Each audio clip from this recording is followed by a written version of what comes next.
Sí, buenas noches, señor alcalde, concejala delegada de la promoción y desarrollo del flamenco, Eva Torres, distintos miembros de la corporación municipal, artistas, estáis por ahí, aunque yo os he visto y vosotros me veréis mejor, pero sé que estáis ahí y además esparcidos por algunos lugares de este recinto. Y de una manera muy efusiva, pues quiero agradecer la presencia de Bartolomé Castillejo de la Peña Flamenca Fosforito de Córdoba y toda una institución que, bueno, pues ha venido y está aquí con nosotros. Y quizás a lo largo pues se irán incorporando más personas. Con el título de Diálogo Flamenco, en esta noche en la que se ha asomado el frío, quizás por primera vez, pues vamos a tener algo singular. Que yo sepa, no se ha celebrado un acto tan abierto y al mismo tiempo tanto para hacer afición como creo que el que vamos a tener esta noche. Muchos han preguntado que si hay cante. No. El flamenco tiene la entidad suficiente como para abrir todos los poros de todo lo que guarda y transmitirlo. Y esta noche, pues, tenemos todo un acontecimiento que, bueno, tanto los aficionados como aquellos que puntualmente conectan en el flamenco, pues estaban demandando y que muchas veces pues se ha dicho que fuera del espectáculo, esa sustancia que tiene el flamenco, la historia, la anécdota, la aventura, las especulaciones, tantas cosas como caben, pues tiene entidad suficiente como para presentarlo en una especie de tertulia o de diálogo.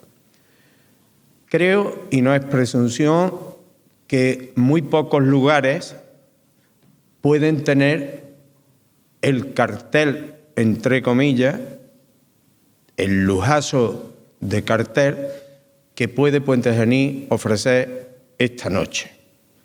Comandado y siempre invencible, cada vez más, no diría grandioso, sino llegando casi a lo sublime, con el privilegio de llegar a una edad avanzada, pero que en él parece no contar, del maestro Antonio Fernández Díaz, Fosforito, y de dos de los eslabones de oro de esa larga cadena que empezó a finales del siglo XIX, que tantas veces hemos hablado y que ininterrumpidamente ha ido alumbrando figuras en el cante, en el toque, pero que hoy de manera muy especial están aquí, como son Julián Estrada y David Pino.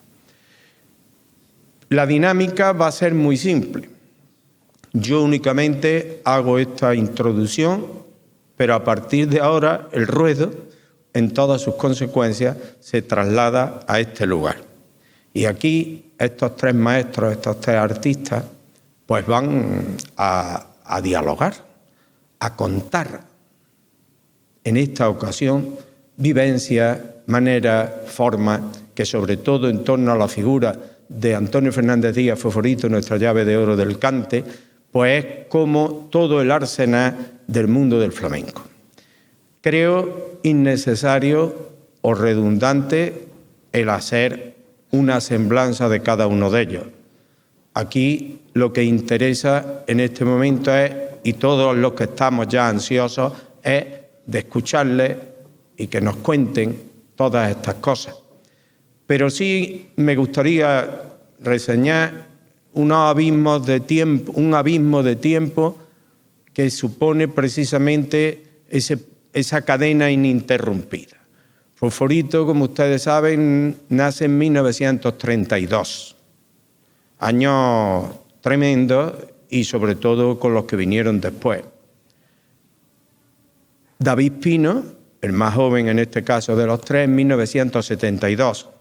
Nos encontramos entonces con un abismo de nada más y nada menos de 40 años donde por otra parte está la historia más viva y al mismo tiempo más trascendente, no solo creo que de la historia social, económica de España, con sus luces y con sus sombras, sino de un asentamiento de un flamenco que ha pasado de ser pedigüeño, de ser mal mirado, de andar visto casi como ejemplo en algunas ocasiones de todo lo resbaladizo como mínimo, por no decir de lo tenebroso, a ser patrimonio inmaterial de la humanidad, que precisamente se cumplen en estos días ese aniversario de algo que estábamos pidiendo y que era de absoluto merecimiento.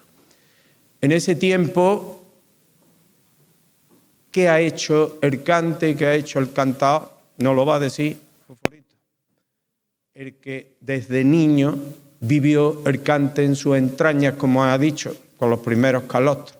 El que se tuvo que tener el reto terrible de en valores que hoy pues están muy diluidos o muy difuminados, el buscarse la vida, el ganarse la vida, decían en términos, el ganarse la vía, decían en términos castizos los flamencos. ¿Dónde, cómo y dónde había? Arrimar un coscurro para la casa, el compartir lágrimas, el pasar fatiga, sudores, y eso llevándolo a cuestas desde los primeros años y metido en sus entrañas. Al mismo tiempo, el ejemplo de Foforito creo que es no solo para el cante flamenco, sino el de un hombre hecho a sí mismo que ha luchado de manera en desafío permanente con todas las cosas que no me quiero alargar, empezando por su propia concepción del cante, dificilísimo siempre en el abismo, hasta terminar a tener una cultura que hoy asombra, porque verdaderamente es increíble cómo este hombre, poeta extraordinario y todo lo demás, ha sido capaz de irradiarlo. Julián Estrada nace en 1968, justamente un año que fue también muy conflictivo, el año de la muerte de Ricardo Molina, el poeta, y Julián es otro ejemplo ya en otra época de ese reto, de ese desafío, del que únicamente ha sabido cantar y ha luchado por el cante. Y ahí está, para llegar a esos escalones de primera figura.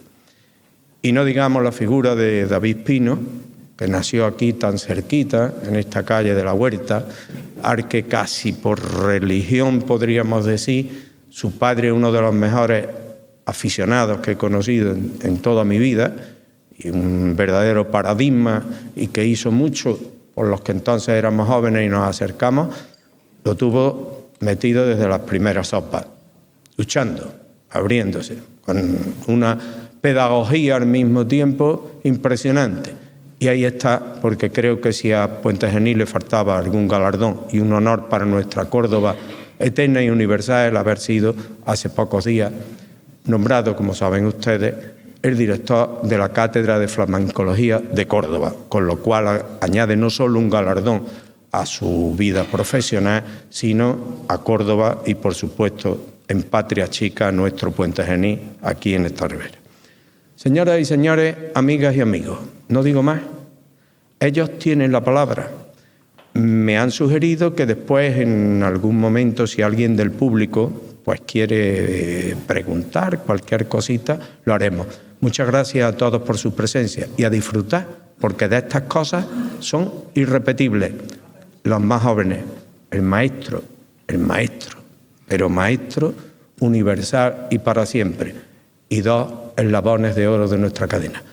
Enhorabuena al Ayuntamiento, a la Concejalía correspondiente y a vosotros muchas gracias por estar aquí esta noche. Con ustedes, Julián Estrada de David.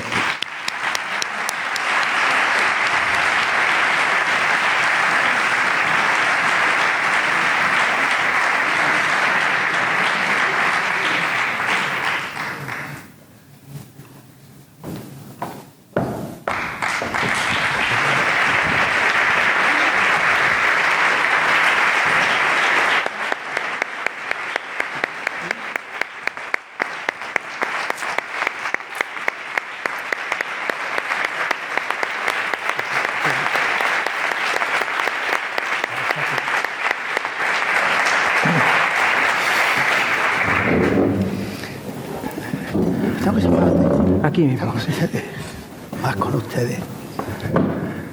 Que vea la pantalla. Buenas noches, señoras y señores. Gracias por acompañarnos. Yo creo que esta reunión, esta tertulia de amigos, que vamos a hablar de Kant, viene bien porque yo sé que me conocéis. No, yo sé que sabéis quién soy. Voy a mucho tiempo en esto. Pero a lo mejor me conocéis menos. Y quizá a través de la palabra empecé a conocerme un poco más como yo soy. El otro día en Málaga, un amigo mío, yo es que a esta altura de mi edad, los viejos nos ponemos muy raros y decimos muchas tonterías. Me dijo un amigo, hombre, a propósito, mañana voy a tu pueblo. Él se sorprendió porque le dije, perdona, no es mi pueblo, yo soy del pueblo. Vale. ¿Por qué? Quiero decir, yo nací en esta tierra en el año 32. ¿Para qué voy a contar?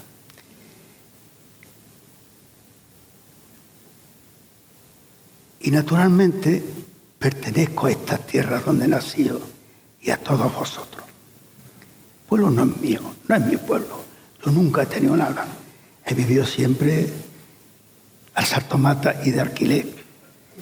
Por eso decía mi pueblo, no. Yo soy del pueblo de pleno corazón, en cuerpo y alma. Bueno, yo no sé por dónde empezar, ni sé lo que me van a preguntar estos amigos. Como sé que me quieren, no me van a sacar las navajas, ¿no? Ni las usan. Bueno. Pero me parece que tiene otra frescura, porque además después, si viene a cuento, le damos la palabra a vosotros para que me preguntéis lo que, cualquier curiosidad que queráis, que yo pueda responder si está en mi conocimiento. Cualquiera de vosotros. Vale. Bueno, muchas gracias, maestro. Gracias y bienvenido y bienvenida por estar aquí. Hemos de decir que este encuentro del maestro con nosotros, con sus amigos, con el público de Puente Genil, con sus paisanos, se produce a instancias suyas, precisamente. Esto lo hablamos hace muchos meses. Tiempo. Y bien, pues obviamente, y con un acierto, la Concejalía de Flamenco recogió el guante y por eso estamos aquí. Así que bueno, nosotros estamos muy ilusionados y muy contentos y nada, se trata de hablar un poquito, ¿no? Cuando queráis, pensáis que queráis. Va a empezar David, que parece un mayor que yo, ¿no?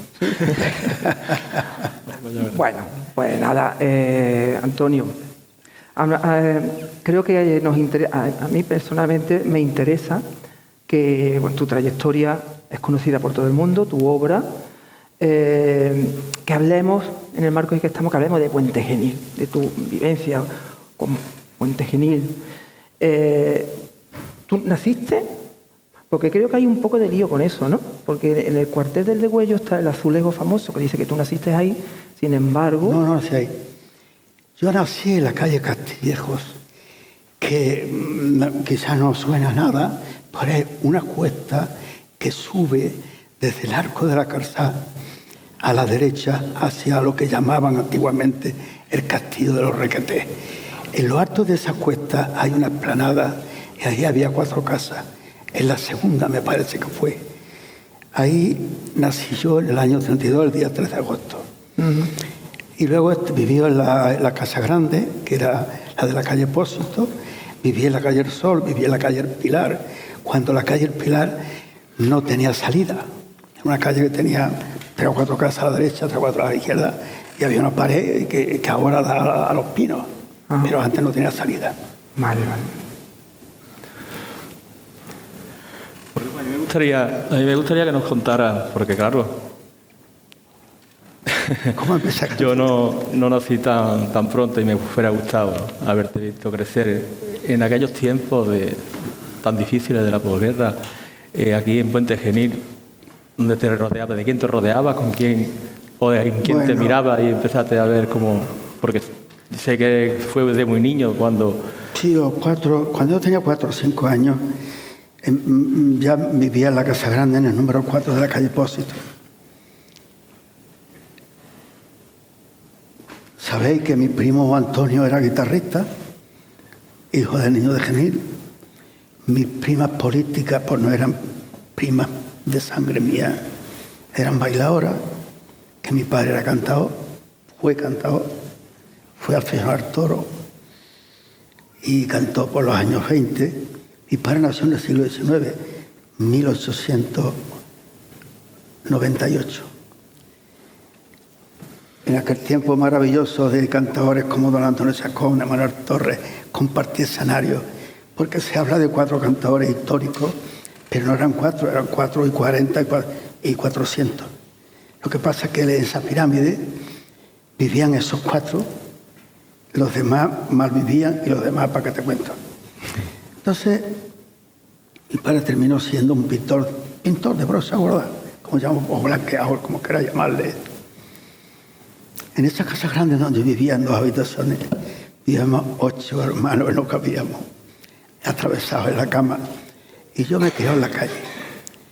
Entonces los portales estaban abiertos, había muchos portales, o he dormido cuando había un mercado aquí abajo, en la plaza. La plaza de abajo de aquí abajo. Ahí había un mercado, venían los hortelanos con los carros, esos carros de cadenilla con doble fondo. Ahí el último sueño lo usaba los carros, que llegaban a las claras, antes de que amaneciera. Y luego me echaba mano a cantar, cuando esto que te cuento es terminar la guerra. Aún no eran los años 40, no había terminado el 40, aún no tenía 8 años. Pero antes de todo eso, correteábamos, había un montón de aficionados, como, claro, os hablo de gente que os sonará a nada, como era Manolizo, el hijo del carbonero, que vivía en la entrada, en la misma casa, en la primera puerta, entrando al portal primero. Había otro patio segundo. O Pepe, el niño de la viuda, que eran cantadores. En aquel lado del puente, por los callejones, se bajaba hasta... Había un caminillo de mala forma, debajo del puente poníamos allá a cantar, verdiales, fandangos, fincantes, y nos repartíamos luego a cantar por las tabernas en un tiempo tan difícil como era la posguerra inmediata. Habíamos vivido tiempos horrorosos, porque yo recuerdo que mi padre me llevaba en hombros por el campo huyendo hacia no sé dónde, y a un cortijo tenía un amigo, y recuerdo que una avioneta ametrallaba a todos los que iban por allí. No había que cansarse para evitar. En fin, eso mejor no hablar de eso, no tiene que ver con el flamenco. Bueno, entonces empecé en aquellos tiempos. Yo, cuando venían las compañías de cante, como yo no podía entrar aquí, y Sebastián, creo que se llamaba Sebastián, el que estaba encargado del teatro en aquel entonces, por la puerta de los camerinos me ponía a escuchar a los artistas.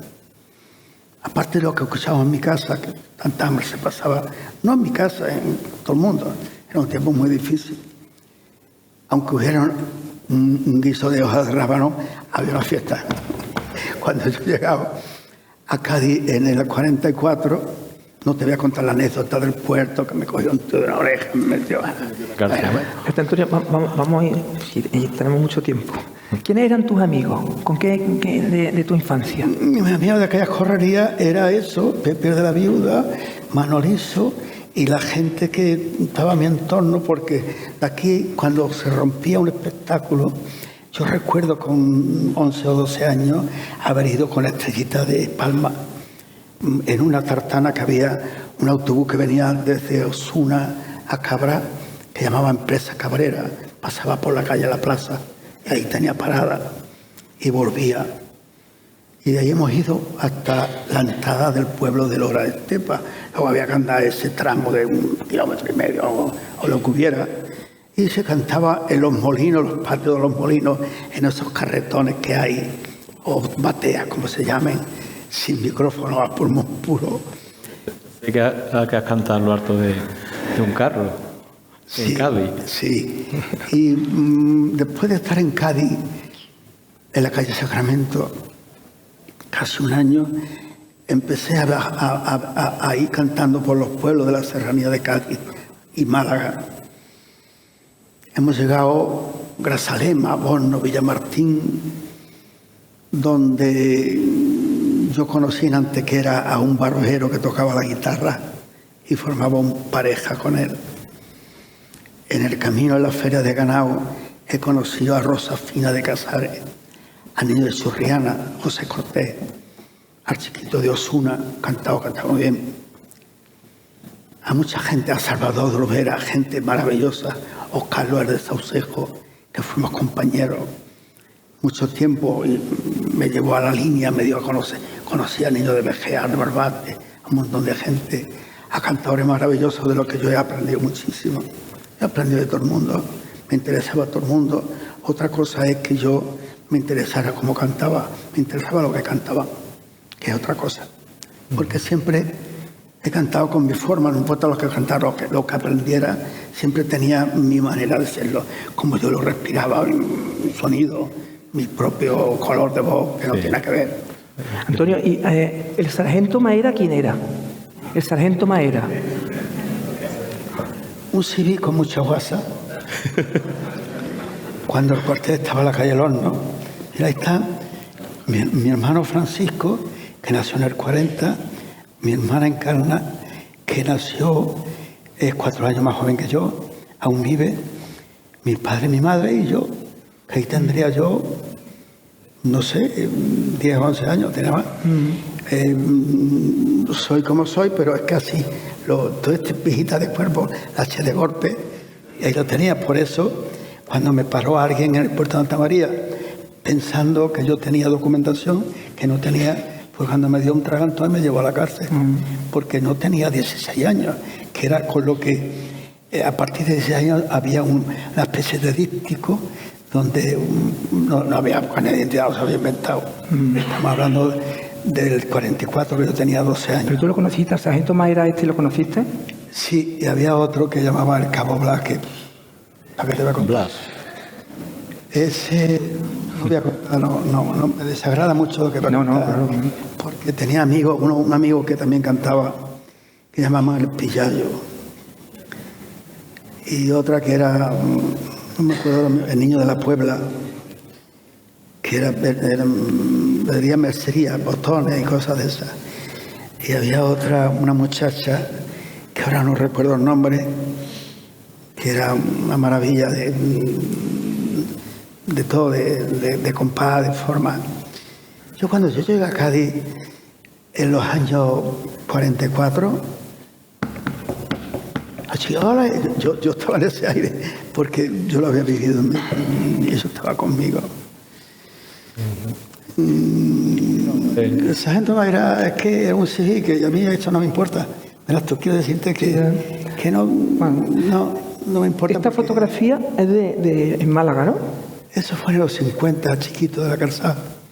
Y el que hay en medio es Antonio Romero, un caracolero, y esa chaquetón o como se llame, pelliza, no era mía. Es que yo había trabajado en la venta, ahí tenía yo 18 años. Y Manuel Rodrigo, un representante, me llamó. Yo vivía en la calle Santa María, cerca de la Plaza Constitución. En el bar Málaga, en Los Hartos, había una pensión donde yo vivía, que en aquella entonces pagaba 14 pesetas, pensión completa. Y fue Manuel Rodrigo a llamarme para que yo sustituyera en un pueblo que se llama Arena, al lado de Vélez, al Gitano de Bronce. Bueno, yo había cantado con el Gitano de Bronce en Ronda en el año 45, tú has visto el cartel, como Antonio de Genil, Niño de Puente Genil. Yo lo conocía, era un cancionero, tiene que ver conmigo, era un tiarrón, formaba pareja, era el Gitano de Bronce y Lina no sé qué. Bueno, pues dice, yo digo a Manolo, digo, pero hombre, Gitano de Bronce, Dice, ya yo lo conoce. Y digo, pero además, mira cómo era, apenas he dormido, tengo la voz fatal.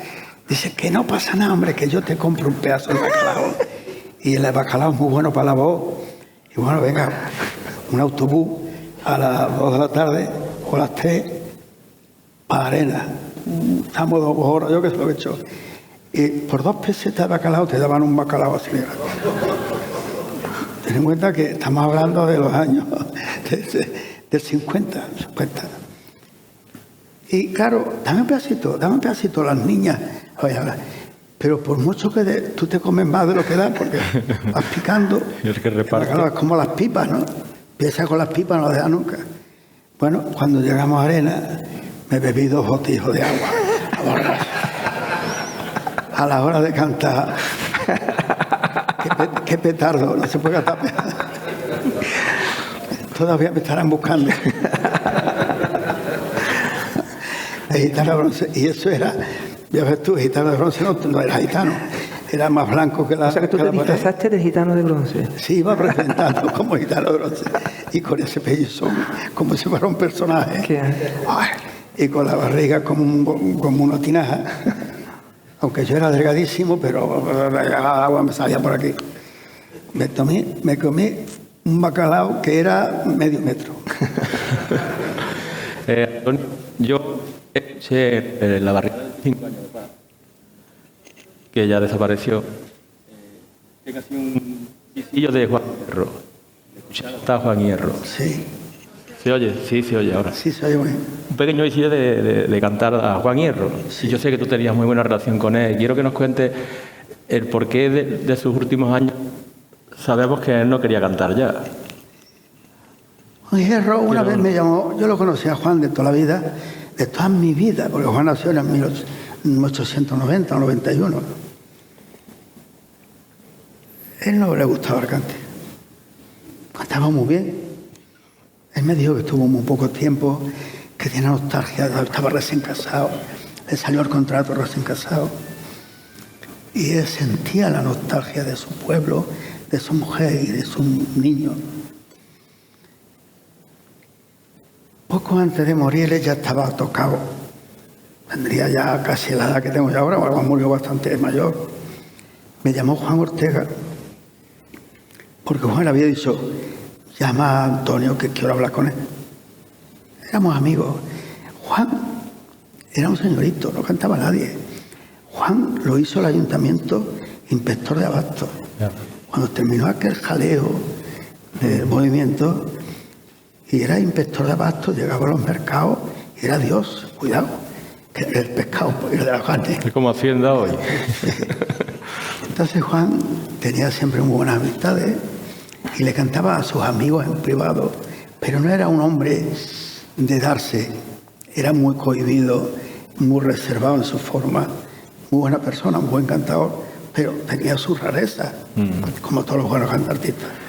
Entonces, cuando me llamó, me llamó Juan, lo fuimos a verlo, ya estaba, me dice, fíjate tú, qué petardo, que me ha tocado la lotería ahora, que llevo toda mi vida jugando, y que ahora que no puedo tomar ni una tapa de jamón, la tensión por las nubes, diabetes, estoy súper claro.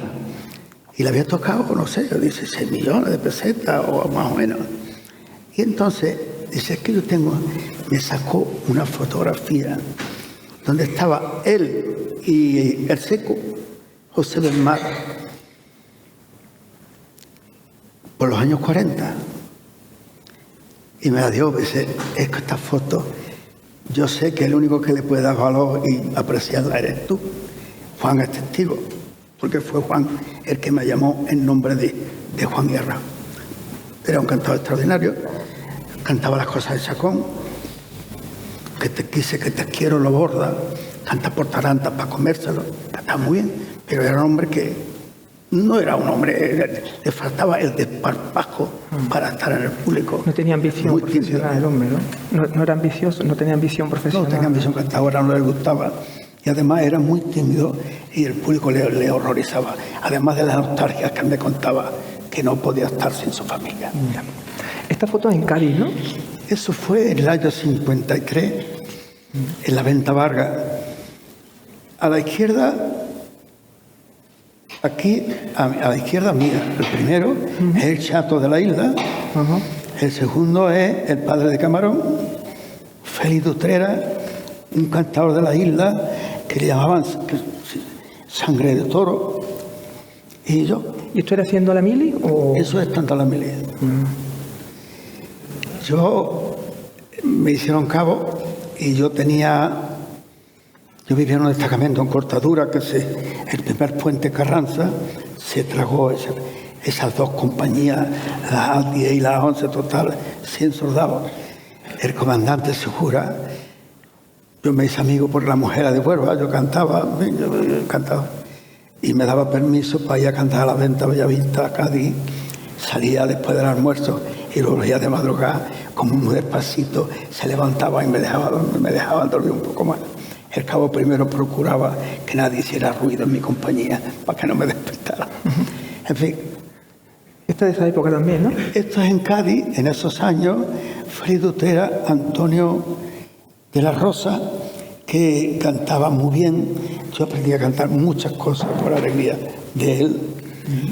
Y este del centro era un bailador que era Ramón de Cádiz, que vivía en la calle Albarrán de Barrio Santa María, y yo, años 53, 54. Vale.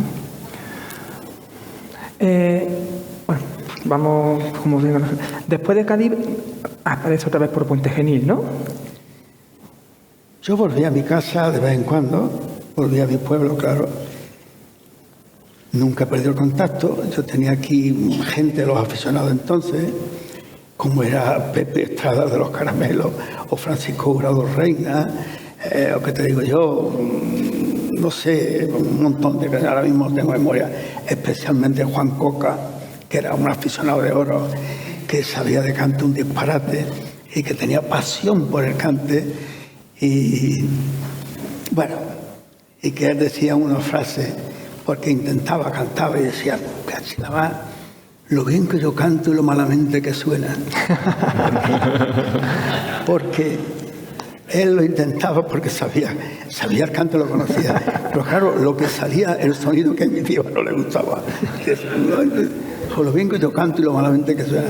¿Esta foto ya de regreso después de la mili? Esto, yo qué sé, una de las veces que he vuelto de Málaga o de algún sitio, mi querido amigo Antonio Rivas, y José, a quien era amigo mío de toda la vida, me contaba muchas cosas del Tenaza, de su casa. Él se hartó, le dolía la garganta de decir, de mentir aquella historia falsa de que el Tenaza, que fue andando a Granada, que disparate.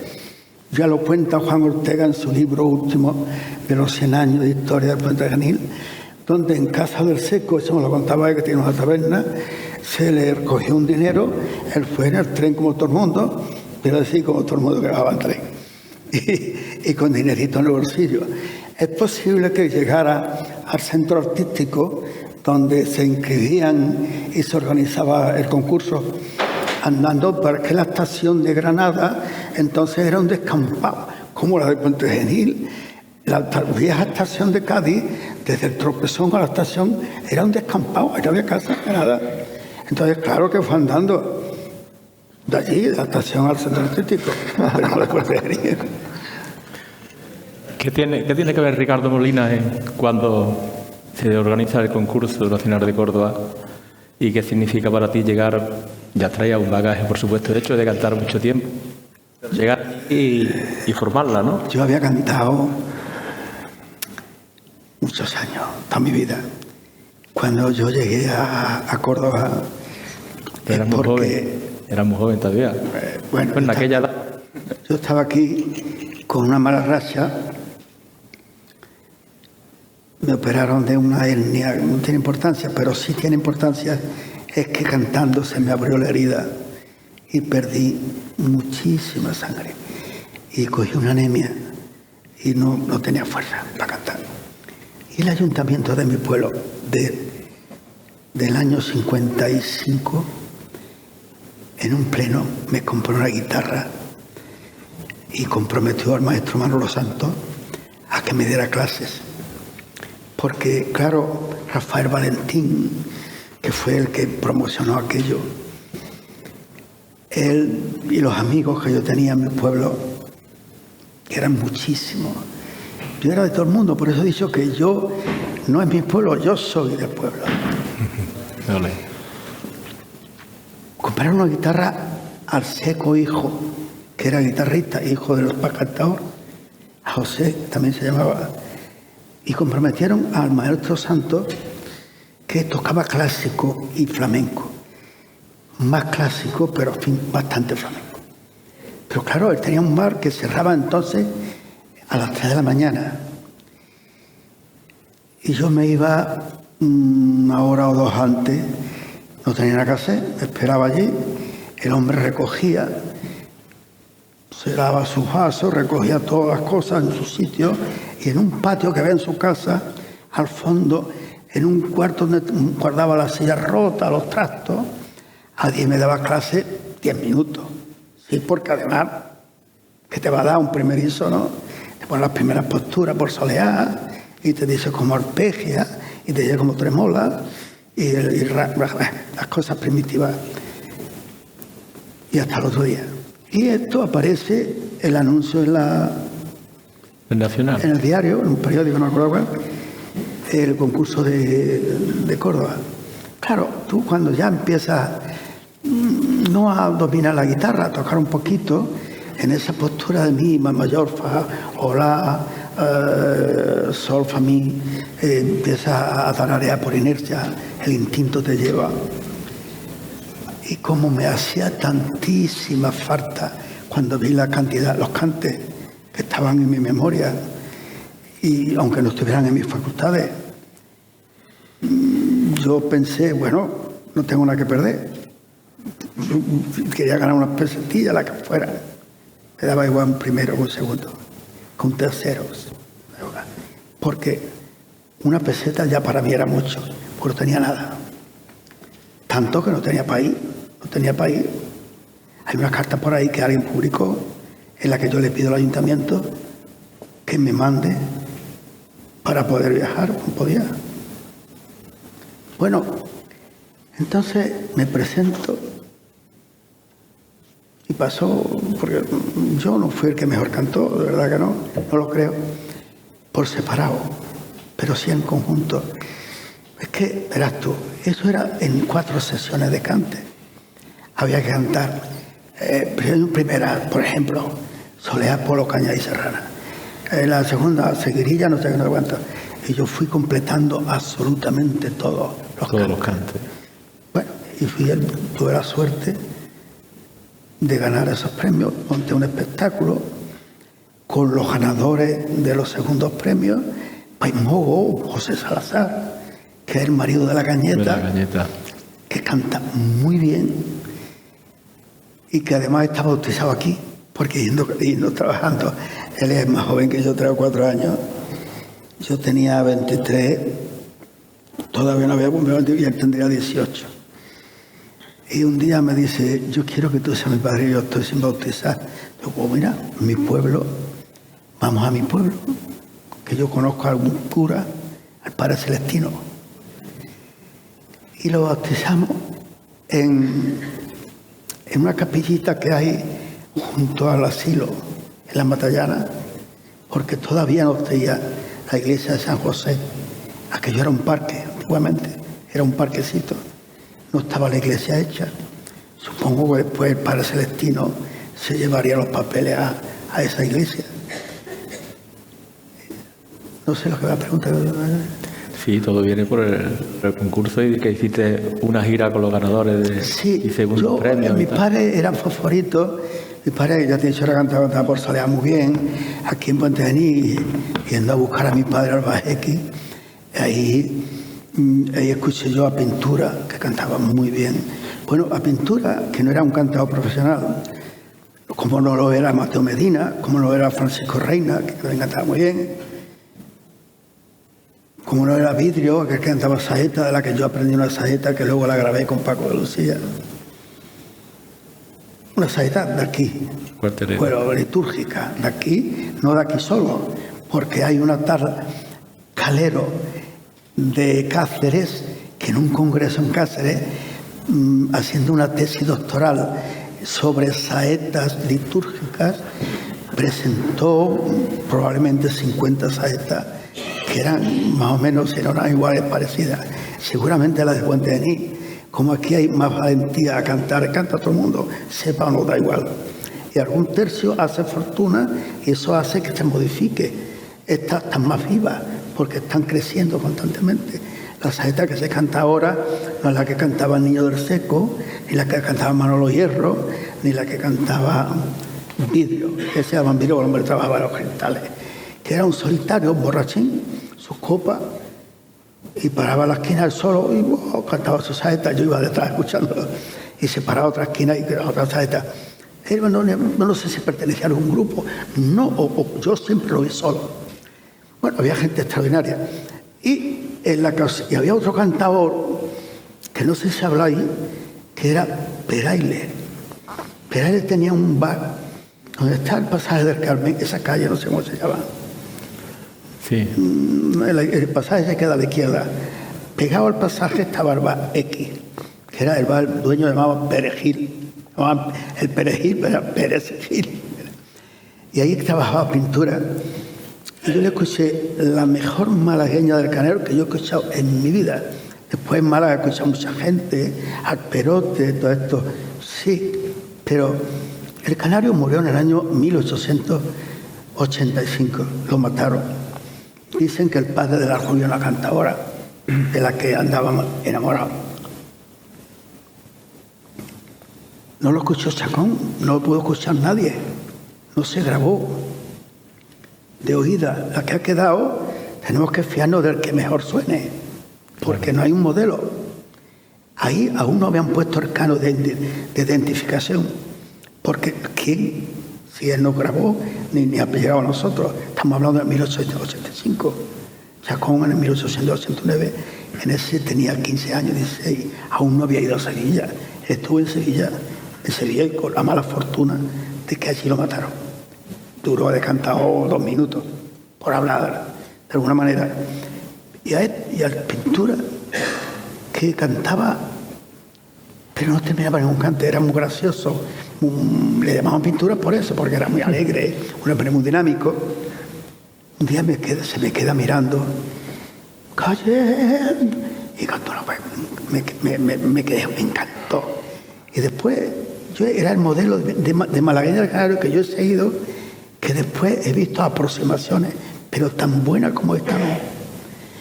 Y en esa misma calle, al fondo, casi llegando a la plaza, al mercado ese, Mercado Abasto, había un bar que luego fue un despacho, La Fama, de membrillo, de lata, bueno. Y ahí había un señor que le llamaban Peraile, yo no sé cómo se llamaba, que luego, al cabo de pocos años, lo vi que le habían operado de la garganta. Montó un bar por la Matallana, por casi cerca del Tropezón. Y ahí conocí yo a Malos Pelos. Ten en cuenta que estoy hablando, yo estaba en la calle, yo vivía en la calle, yo dormía en la calle, mi casa no cabíamos. Desgraciadamente no cabíamos. Ni había luz eléctrica, no teníamos luz eléctrica. Y allí, con un pedazo de vela, pegadito al balcón, porque mis 2 habitaciones daban a la calle, frente vivía Conchita Rivas, una tía de Antonio, de mi querido amigo Antonio. Antonio Rivas. Y ahí me prestaba libros. Yo tendría 10 años cuando yo leía a Thomas Mann, a Khalil Gibran, a Tagore, a Hermann Hesse, a Churchill. Yo creo que Antonio Rivas y Antonio Pachón son los que han... Antonio lo conocí cuando yo ya tenía 20 y tantos años y él tendría 10 o 12. Es más joven, mucho más joven. ¿Cuándo fue la primera vez que cantaste en este teatro, te acuerdas? ¿Qué? La primera vez que cantaste aquí. No sé, yo vine aquí y traje a Naranjito, él me tocó, yo le toqué la guitarra, vino Gandía, en homenaje a, no sé si fue al asilo, sí, creo que sí. Y otra ocasión venimos a La Lonja, entonces, en la Cuesta del Molino, para comprarle un cochecito a las monjas. Yo he estado aquí siempre. Y trajimos a muchos cantadores de Sevilla, cuarto año yo vivía entonces en Sevilla. Y esto he venido aquí al Teatro Circo, yo tengo un cartel, me parece, del 57. Tú lo has visto, me parece, sí. O lo tienes, porque tú has... Sí, aquí no lo tengo, pero vaya. Pues sí, por los años 57. ¿Y en un concurso de saeta? Antes había cantado aquí, no sé si en el 55 o 54, o mucho antes, no me acuerdo, pierdo el tiempo, pierdo la fecha, estoy liado. Pero yo recuerdo haber salido aquí en un concurso de saeta, donde en mitad de la letra y me metí para adentro. Ah, sí. Empecé a cantar porque alguien me dio una letra, esta letra muy bonita, cántala, y la leí ahí dentro, y yo creí que la sabía, y cuando empecé a cantar con los nervios se me olvidó. En mitad de la letra me quedé callado y me metí para adentro. Después de tu triunfo en Córdoba, ¿hacia dónde vas? ¿Te vas a Madrid, a Sevilla? O... Sí, porque aparece un periódico en la portada, muy grande, Fosforito o Cesaronada. Fosforito porque alguien de mi pueblo. A mí, mi padre va a Fosforito por ese cantador de Cádiz, Francisco Lema, que era de 1870. Mi padre no solamente cantaba esa malagueña, cantaba otras cosas. Gracias. Y a mí, el niño de Fosforito, y a pesar de que éramos un puñado de hermanos, después de la guerra vivíamos 6, solamente me llamaban Fosforito a mí, el niño de Fosforito, Fosforito. Entonces alguien me dice, Fosforito, enhorabuena, no sé cuánto. A mí me llamaban Fosforito aquí, nada más que aquí. Yo cuando salía afuera ponía Antonio de Genil. Entonces el periodista se ponía esa plana, el primer plano del periódico, y ya no me interesó quitarme Fosforito. Se dio a conocer Fosforito. A partir del concurso de 56 empecé a ser Fosforito cantador. Y nos has contado que te fuiste a Sevilla. Y yo quiero que nos cuentes, yo sé que tuviste muy buen trato con Pepe Pinto y con Pastora y que Pepe, las turnés que... Bueno, porque yo cuando viví en Sevilla mucho tiempo, yo viví en la Alameda de Hércules.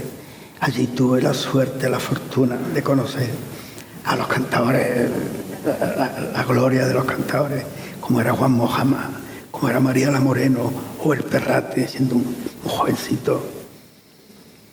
A Vallejo, que era amigo mío, que nos sentábamos todos los días a las maravillas, él me hablaba de cante, hablaba de Pastora, tenía pasión con Pastora.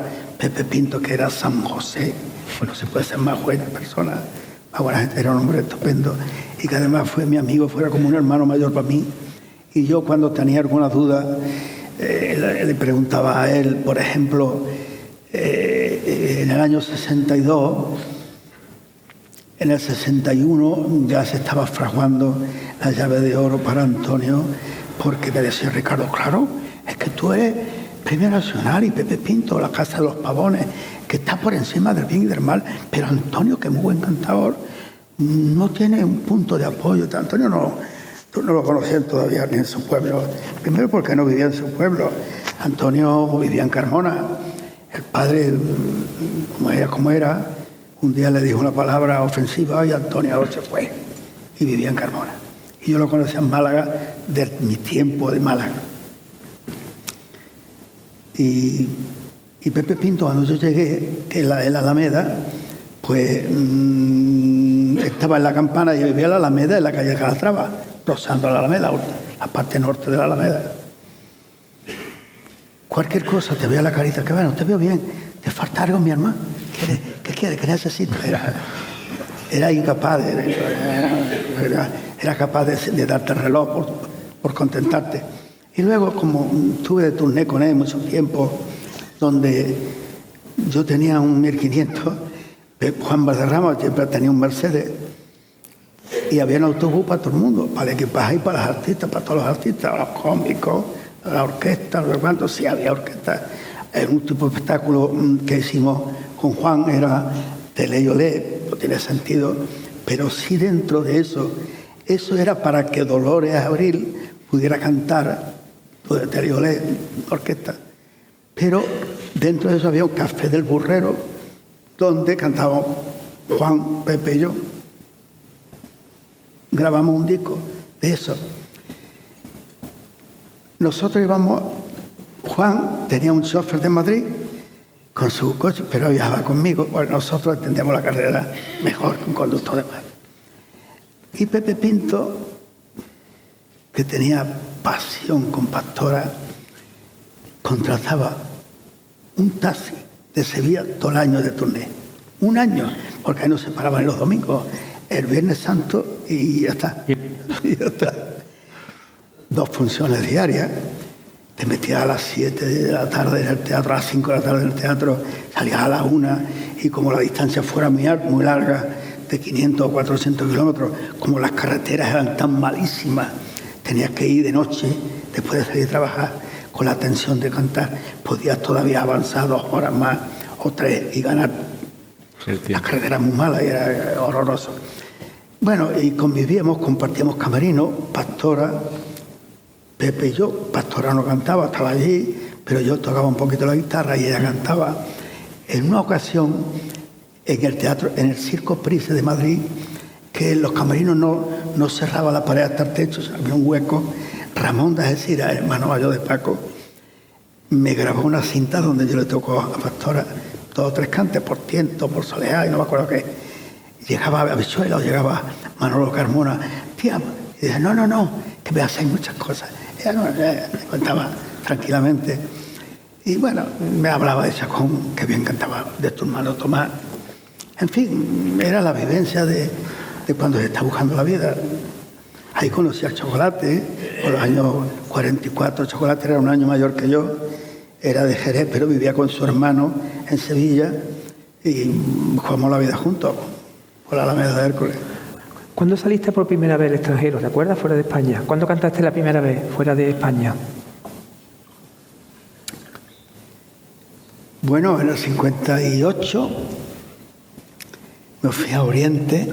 58, en el otoño del 58 hasta el día 10 de diciembre del 60. Fuimos a Turquía de un tirón.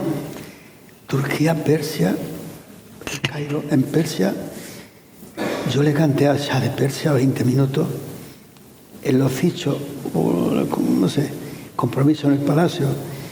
Debajo de cada mata había un jardín enorme, una casa espléndida, un palacio increíble. Y debajo de cada mata había un tipo, una metralleta.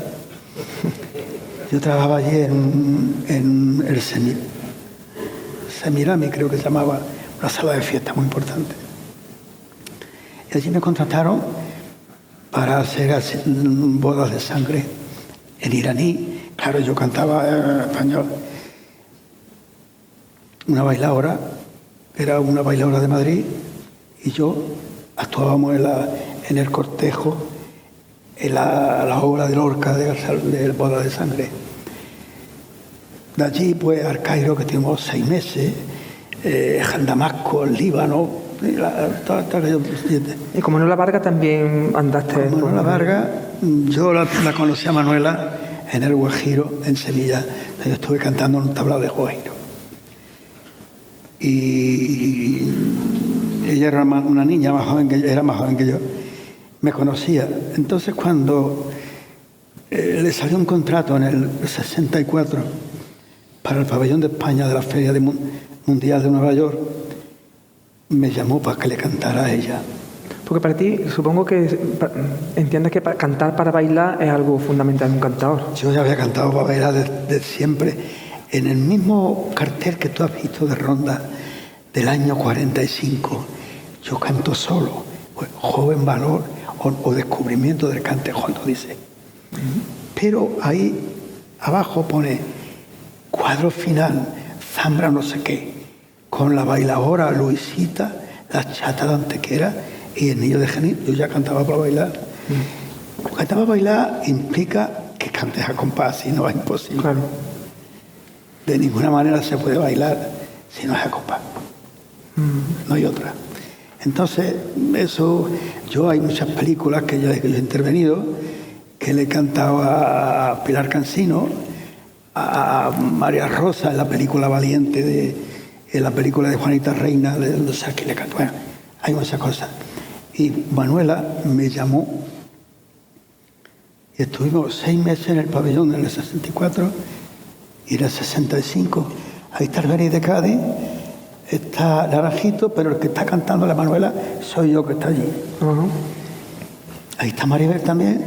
Ah, Maribel, mira. Qué guapo. Está Cristina Hoyo, María La Campano y la Polito, una hermana de Manuela. Abajo está el Habichuela, el poeta, y Pedrito Sevilla. Casi nada. Curro Vélez y Ordóñez, Félix Ordóñez, que es el marido de Cristina Hoyos, que murió en un accidente Este mismo espectáculo lo hacíais también en Nueva York, en ¿verdad? México, Este espectáculo es el que hacíais en Nueva York, en el pabellón de España. Y luego en el 65, otra vez, ahí estaba Maribel, que todavía bailaba, y en el 65, me parece que fue el 65 ya cuando volvió con el grupo de coros y danza, porque perdimos el primer niño, el primer hijo. Y ya se quitó de bailar. Bueno, ¿Esta quién es? Esta María Rosa, ¿no? María Rosa, ¿no? María Rosa. Sí, Cuando no lo sepas tú. sí, esta es María Rosa. Es raro, por la memoria que tiene. Baila ahora. Antes de que se te vaya a caer. Sí, sí, sí. Ahí. Antonio, después de cantar como de las turneras que hacía... Manuela Vargas, Eloy Sarveni. El Huito. Eloy Sarveni era la... Mira, es curioso este cartel, fíjate. Fosforito, José Salazar y el Lebrijano con letras Bueno, más pequeñas. más joven. Porque era más joven, claro. O sea que... Esto es en el 64. El Huito, que había ganado un premio en el Teatro Nacional de Mira, París. Maribel Barrientos. Ahí está Maribel. ¿Eso dónde fue? ¿En Granada? En Granada, sí. En la fiesta del Corpus en el 64. ¿En qué año? 64. Sí. 64. Eso fue antes del pabellón para ajustar el espectáculo. Estuve en Madrid, en el Teatro Martín, estuvimos en el Teatro Ara de Málaga, el Teatro López de Vega de Sevilla, estuvimos en muchos sitios hasta allá a Nueva York. Vale. Y Cayetano Lucas de Tena era quien dirigía, ¿no? Cayetano Lucas de Tena Era el director de escena que montó el espectáculo. Vale. Luego hicimos otro espectáculo al año siguiente, en vez de Eloy Sarveni, que tiene una academia, que era La mujer de Tomás Pavón, fuimos con Enrique el Cojo. Ajá. Y Carmelo llevaba un tamboril que bailaban sevillano.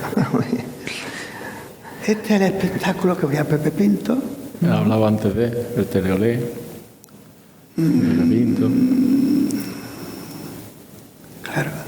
En Barcelona, en la Plaza de Toros, con Maravilla, Coro de Utrera.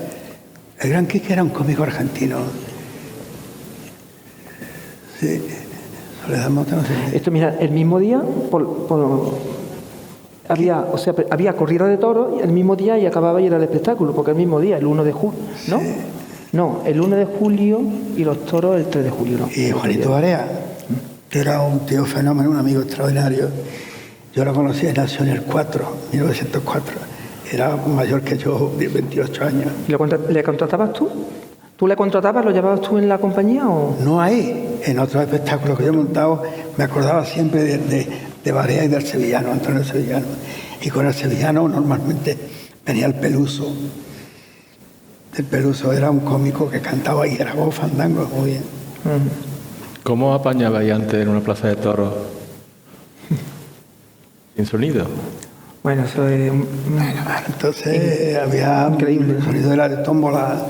Esto era en la Monumental de Barcelona, no sé qué año, no lo veo. 64 también. No, 66, ¿no? ¿O qué? 66, no sé, Por 64. ahí no había todavía micrófonos, eran bocinas como las tómbolas. Eso era sonido horroroso. Bueno, los festivales también los creáis. ¿Vamos al bar de cante? Sí. Digamos de lo que tú quieras. Parece poco. Antonio. Lo que tú quieras, habla lo que tú quieras. O lo No, que, si vosotros quieres. tenéis libertad para preguntar lo que queráis. Porque te casó... ¿Quién te casó? ¿Quién te casó? Bueno, cuando yo vivía en Madrid, por los años 61 o 62, Luis San, que era un director de cine y representante de artistas, yo trabajaba en el Corral de la Morería, un tablao, donde él iba a verme, donde yo iba. Luego cambié a Torre Bermeja y iba allí, como iba a Caracol, que era muy amigo mío. Y hablamos, yo conocí a Maribel, eran alumnas, yo le daba clases a Marisol y a Rocío Dúrcal, indistintamente, ¿no? Con Marisol rumbo al río, yo canto en esa película, le canto a ella que ahí baila, ahí baila, no canta, pero en el momento... La guajira, ¿no? Una guajira que yo que luego se la hice para ella, y el guitarrista era Alberto Vélez. Y presentamos la película en Grecia, fuimos solamente a eso. Aún el rey era príncipe, le hablaba a la novia, a doña Sofía, de novio. Y bueno, que Luis, cuando yo le daba clases a ellos, nos conocíamos, tratábamos, me iba a una, iba a otra, dependiendo por las tardes un rato con ella. Intervenía en las cositas de películas, estaba allí la guajira, el fandango, los fandangos de Huelva, la alegría, las cositas que yo le presentaba, le enseñaba. Y un día Luis me dice, porque yo, claro, ya Maribel en el año 63 ya se vino a Madrid, estaba con su tía y trabajaba en un tablao en Madrid. Entonces Luis, cuando le dijimos a Luis que nos íbamos a casar, dice, bueno, pues yo tengo la madrina, tu alumna, Rocío Dúrcal, y Luis habló con Edgar Neville, que era amigo mío, ya era amigo mío. Este era un dramaturgo, este hizo la primera película de flamenco, Duende y Misterio del Flamenco, sí. En los años 40, no sé cuánto, donde Mairena canta, que era un chiquillo, y Pilar López, y baila Antonio Bailarín, en el Tajo de Ronda, que le canta el Pili, cantado de Madrid, cantaba muy bien. Bueno, y ellos vinieron, él vivía en Marbella, y apareció a recoger a la novia con un Rolls Royce. Nos casamos en un barrio muy popular, que es en Santo Domingo, en el Perché, en la Trinidad. Y eso, mi amistad con Rocío, pues... Vale. Yo pasé alguna noche buena con ella en su casa. Yo era soltero, vivía con mi hermana en Madrid solo. Y te casó el padre Celestino porque era amigo tuyo, supongo, ¿no? Te casó el padre Celestino, ¿no? ¿O no? El padre Celestino fue a Málaga a casarme, sí. Muy bien. Aquí con Pastora. Esta historia iba a contar antes. Cuando Ricardo piensa en Antonio Mairena, Antonio Mairena era muy respetuoso con la Casa de los Pavones, como llamaba. Vale, pero primero hay que hacer algo gordo a Pastora.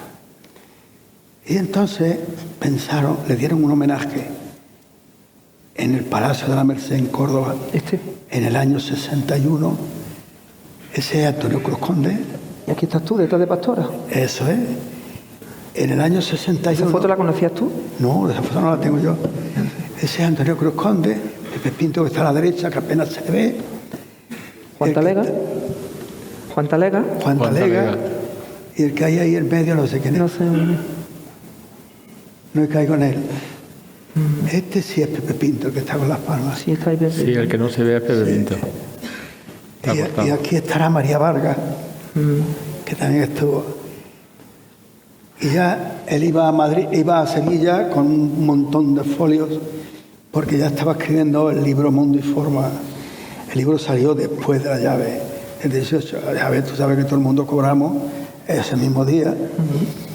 Y se dio porque se pensó para él y bien.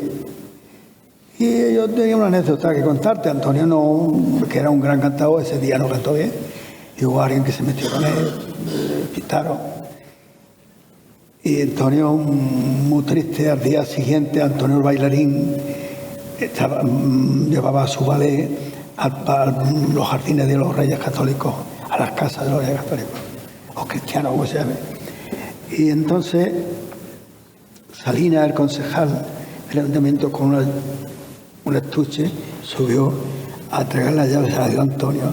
Antonio se las dio a Mairena. Mairena se sentó con Melchor de Marchena y cantó por soleá mejor que el que inventó el cante. Empezó la gente a sentarse, todos tres pitidos, los tontos de siempre. Y entonces, cuando Antonio terminó de cantar, la gente en pie, una base, pero no se podía cantar mejor. Cantó maravillosamente bien. Y la llave quedó justificada. Muy bien. Te pregunto, Julián, antes por los festivales. ¿Cómo tú creaste el Festival de Puente Genil? Sí, claro, y yo ¿Cómo creo que fue? todo, ¿no?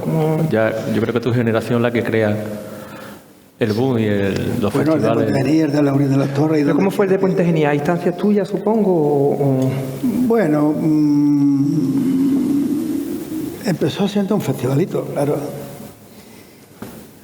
La idea es que, hablando con Pepe Rivas Carmona, que estaba de concejal, entonces, no sé si Juan Ortega estaba de concejal o fue después. Pues hablando, podíamos hacer aquí, donde no había sitios. Y entonces se pensó en el campo de fútbol antiguo que estaba en Susana Benítez, que era el patio del colegio, pero aquello estaba salvaje. Allí pusieron un tablado entrando por la puerta, por la misma tallana, un portalón que aquello era un derribo, más o menos. A la izquierda montaron un tablado y allí, pues, muy bien, allí empezó. Ajá. Fue creciendo. Imagino que empezaría sin mayores pretensiones, quizás, ¿no? Que quizás empezó sin mayores pretensiones el festival, ¿no? O ya sabía. Sí, bueno, la intención era hacer una cosa importante porque los artistas eran de categoría.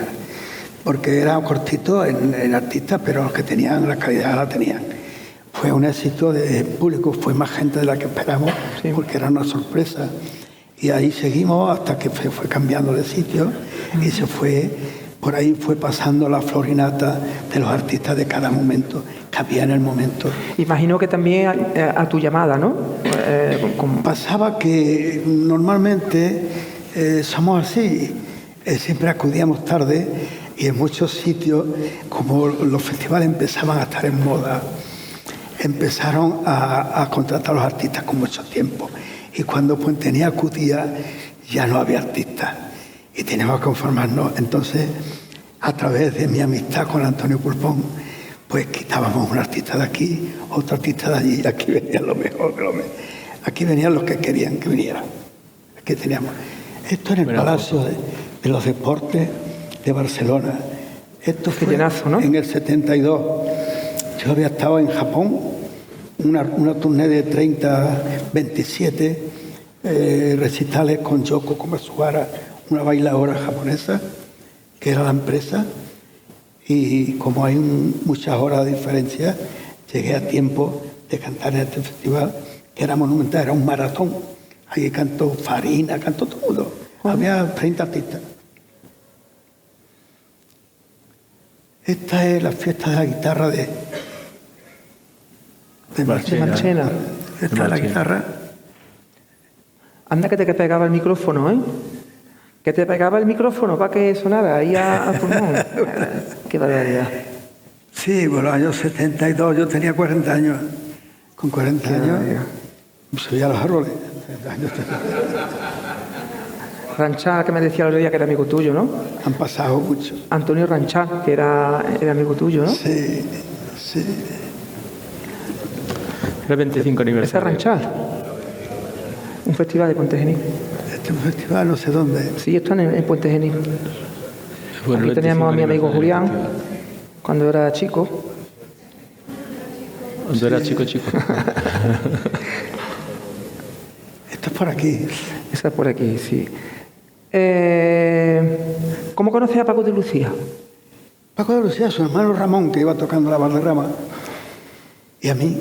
Él tocaba, a Pepe Pinto tocaba Manolo Carmona, y bueno, un día, no sé cuándo, me dice, te tengo que presentar a mi hermano Paco. Toca la guitarra así, como tú, era de niño Ricardo. Y no, toca, él le gusta a Ricardo, pero él va por otro lado. Y entonces vive en la calle Ilustración 17 en un segundo piso. Y un día me invitó a unas lentejas en su casa. Su madre tenía fama de que sabía las lentejas. Y para que yo conociera a Paco. Me lo presentó, estuvo tocando. Me encantó, era un monstruo, pero me daba miedo. Me daba miedo porque no podía confiar para grabar, ¿no? Meterme en un lío de grabación y confiar en un recital de 40 de una hora, de 10 cantes o 12. Mira, este fue el primero, me parece, ¿no? No, esto fue en Colmenar. En el 68. En Colmenar y Paco Lucía. Esto fue en la Plaza del Pueblo, los chiquillos corriendo por allí. Sí, nos vestíamos al ayuntamiento en la Plaza del Pueblo, en el Colmenar, en el año 68. 68. Ese fue el mismo año del Festival de Lucena. Sí. Efectivamente. Eso es. Los tres Antonios. Y el mismo año que vimos aquí a Casa Pedro, a un mesón que tenía allí por el tropezón, en lo de Manolo, Sí, era un salón el de la boda. boda, Cabello. Él tenía también un mesón allí y me trajo con Paco de Lucía y era 500 pesetas, jamón y vino, no había otra cosa. Y Paco y yo, vino Paco Raval que estaba rodando y un director de cine italiano con el que yo había hecho, esto fue en el 68, cuando era chico, pues nací ahí. 68. En el 62 yo estuve en Roma haciendo una semana un personaje del cortejo de bodas de sangre y tenía que cantar una alborea en italiano. Joder. El hombre, el director llamaba Fabio Cotafabi, que venía con un Paco Raval, vino esa noche a vernos ahí al mesón de Perico Lavado. Pero allí, cuando llegamos a Roma, este era un aficionado extraordinario. Me dije, te voy a dar una sorpresa. Y me puse un disco de Pastora. Vale. Un disco de Pastora por petenera. Bueno, yo, como no tenía ropa de campera, ropa del cortejo, yo qué sé, Carlos Joyanes, que era novio de Marisol, que yo le daba clase, me dijo una ropa, o de él o de un amigo del suyo, pero cuando yo me vio la ropa, el director dice, oye, esa ropa que te bodas de sangre estaba situada en otro tiempo, y además tú ahí mejor vestido que el novio. Entonces, ¿qué? Entonces me buscaron una ropa de agua y cantamos Uscendo de la casa per la chiesa, total en italiano, una alborea. Ha hablado de Pastora con la Y petenera. este estuvo con Paco en ese 68, en los de Perico Lavado. Esto es la cata de Montilla, ¿no? Esto sería la primera cata de Montilla, que Paco todavía venía conmigo, Paco estuvo 7 o 8 años conmigo, con él grabé 8 o 9 discos, entre ellos una antología de 4 discos, de 48 cantes. Aquella del fondo en Matilde Coral, Manolito Rubio. ¿Sí? Con Paco. Fíjate cómo se grababa. Yo grababa en el otro lado. Esta es la antología, ¿no? Sí, eso es la antología.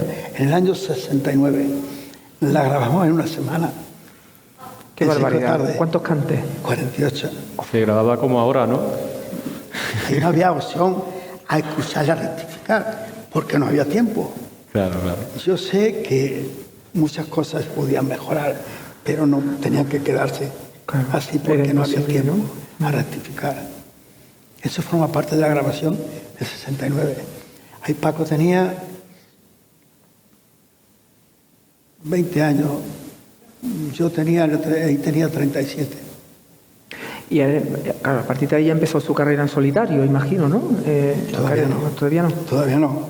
Bastante, 3 o 4 años después, en el 72, 73. ¿Esta fue la última vez que le viste? Cuando hizo Entre dos aguas. ¿Esta fue la última vez que le viste? Esta fue la última vez que lo vi en la Plaza de Toros de Málaga, en un camerino de la Plaza de Toros de Málaga, que yo le llevé esa foto con su madre, que me la dio alguien. No. Bueno, vamos a tener que ir terminando, ¿no? No, vamos a hablar de cante, ¿no? De cante, si estamos todo el día hablando de cante, Antonio.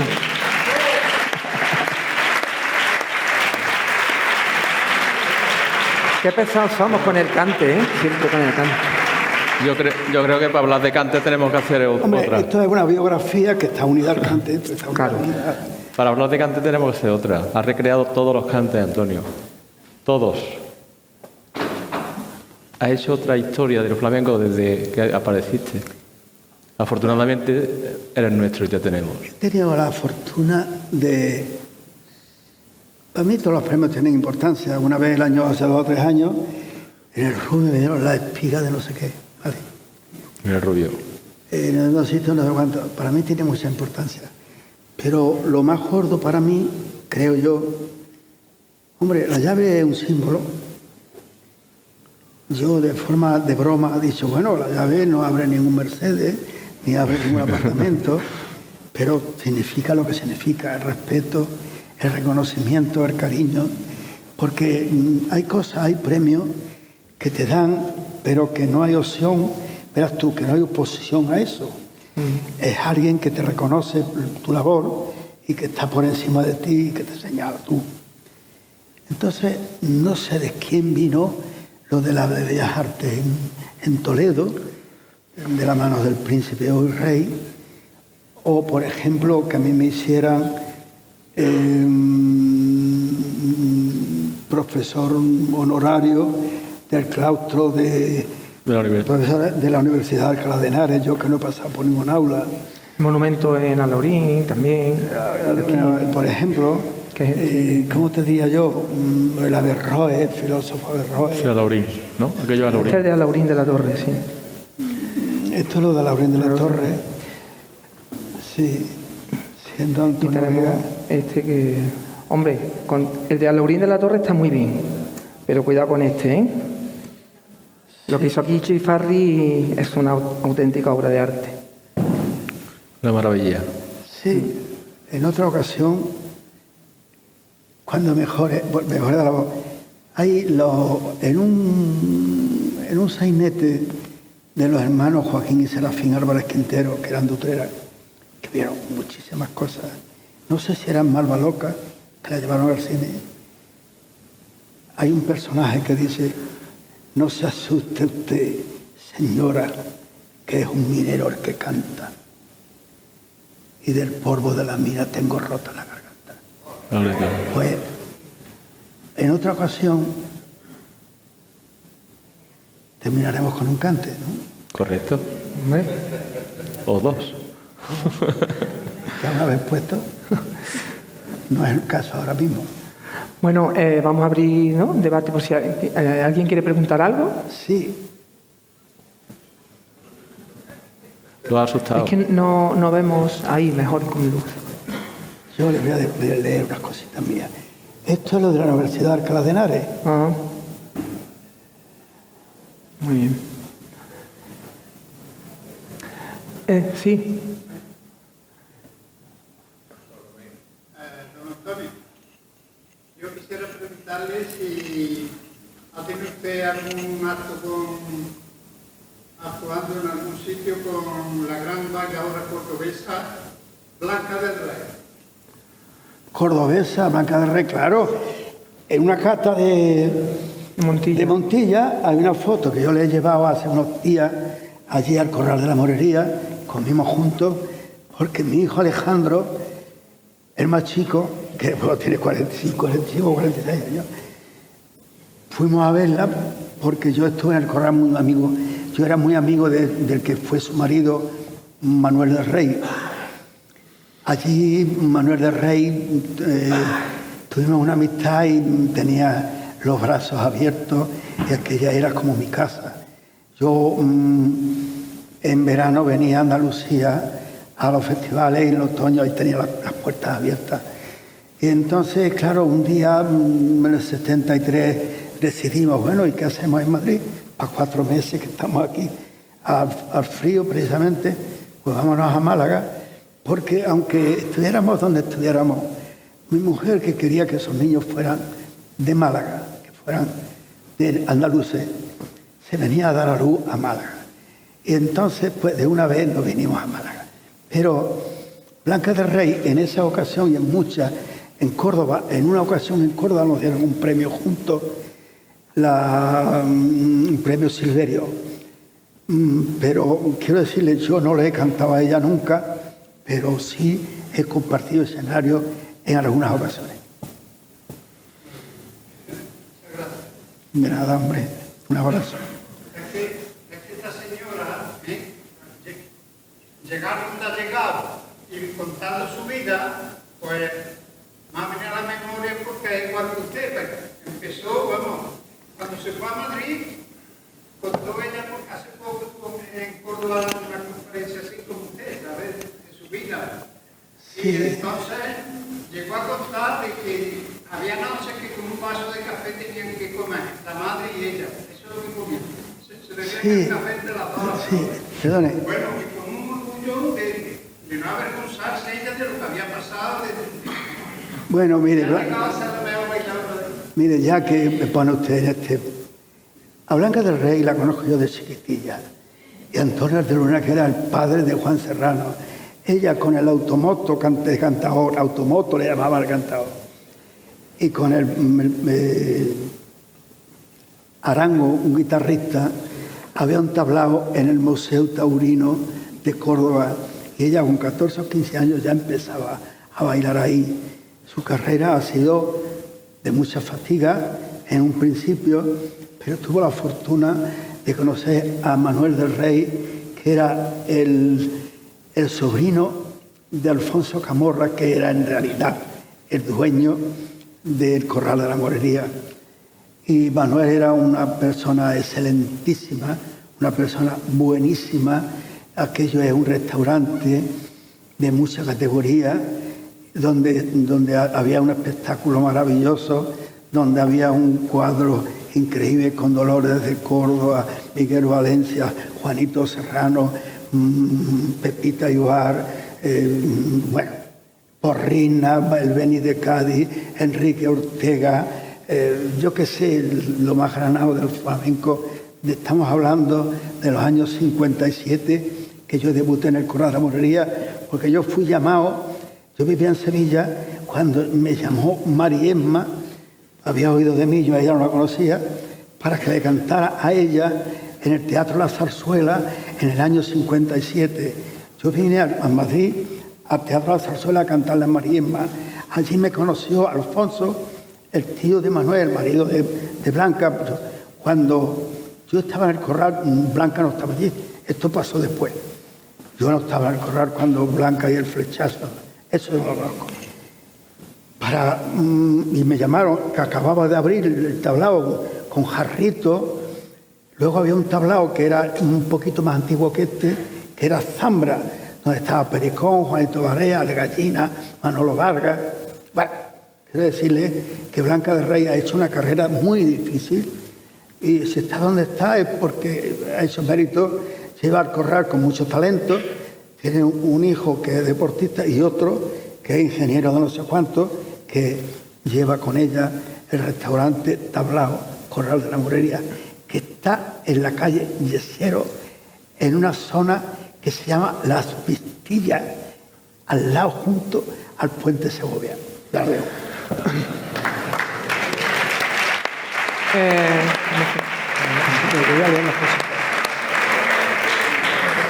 Esto es lo de Bellas Artes. Me voy a despedir con permiso vuestro. Claro que sí. Poniendo una nota literaria flamenca, que Eva me había dicho algo de que estas cosas... Voy a quitar las gafas porque yo con gafas no puedo leer. Esto se lo voy a dedicar a los flamencos de ley. Yo sé que entre ustedes hay flamencos de 24 clases.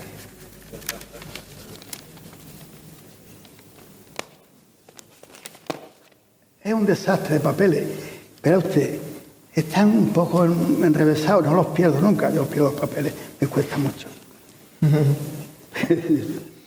Y es verdad, usted sabe, queridos amigos,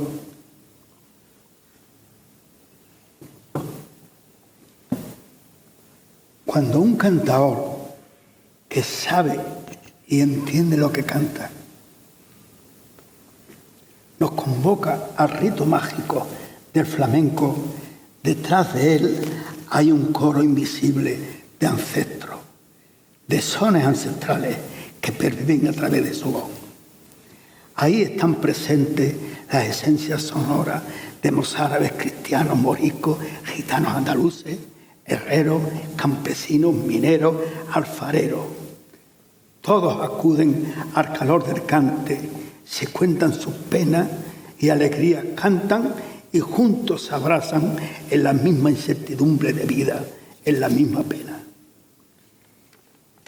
Decía unos parrafitos del escritor Anselmo González Clement: el andaluz del cante se siente solo ante el mundo.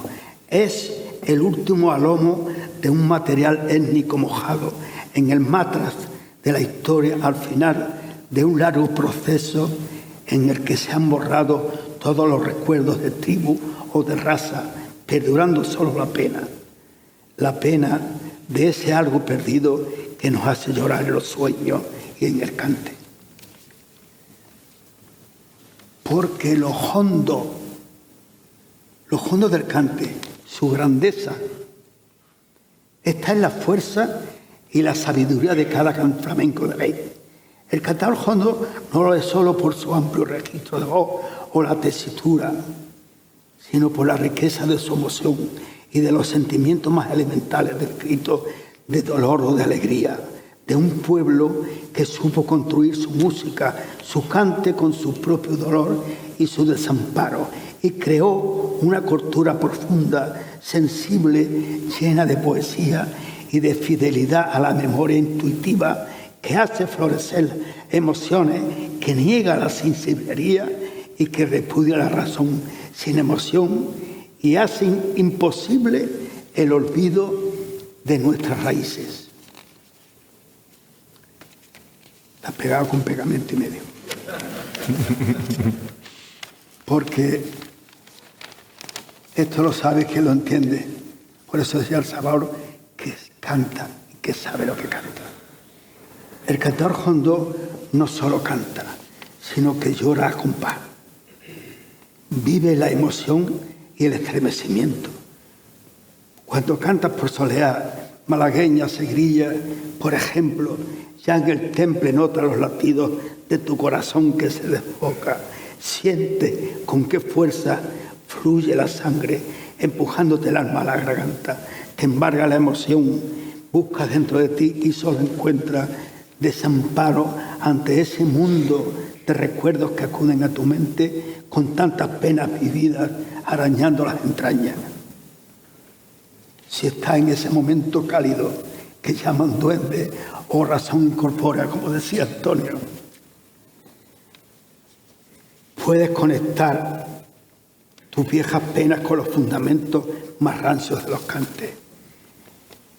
Y es cuando encuentras tu propio cante, ese cante que te envuelve, que te arrastra el dolor más profundo, porque aunque en el fondo hondo de cada cante haya una gran influencia ancestral y cada grito, cada tercio, cada compás sea el fruto acumulado de siglos en el corazón de cada artista, de cada cantador, late un misterioso instinto que le hace aquilatar sus sentimientos y dosificar sus emociones a la hora de expresar en según que cante el amor, la alegría, el dolor o la ternura. Habló de estos cantadores que saben de sones, pero que no han aprendido a evitar que se les rompa el corazón en cada cante. El verdadero cante no solo entristece o alegra, también duele. Porque no solo es cantar correctamente, sino mirarse dentro y dejar que hable las entrañas. El cantador canta para recordar las penas que ha vivido. Por eso el cante, cuando suena, te estruja el alma, remueve los adentros y lo mismo te hace llorar que explotar de alegría. Porque cuando el cante está macerado con el bagaje y el polvo de esos 1000 caminos reales de la verdad, irremisiblemente duele, aunque este sea un dolor gozoso que como un borbotón te inunda las entrañas y hace que te sientas más cerca de Dios. El gusto he perdido hasta de vivir.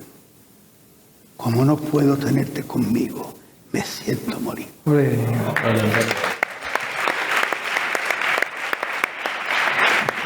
Muchas gracias, maestro. Muchas gracias.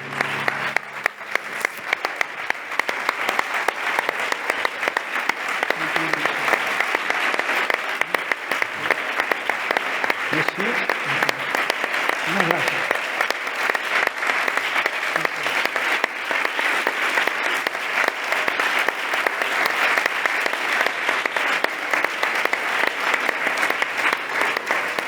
A partir de hoy me soy un poco mejor.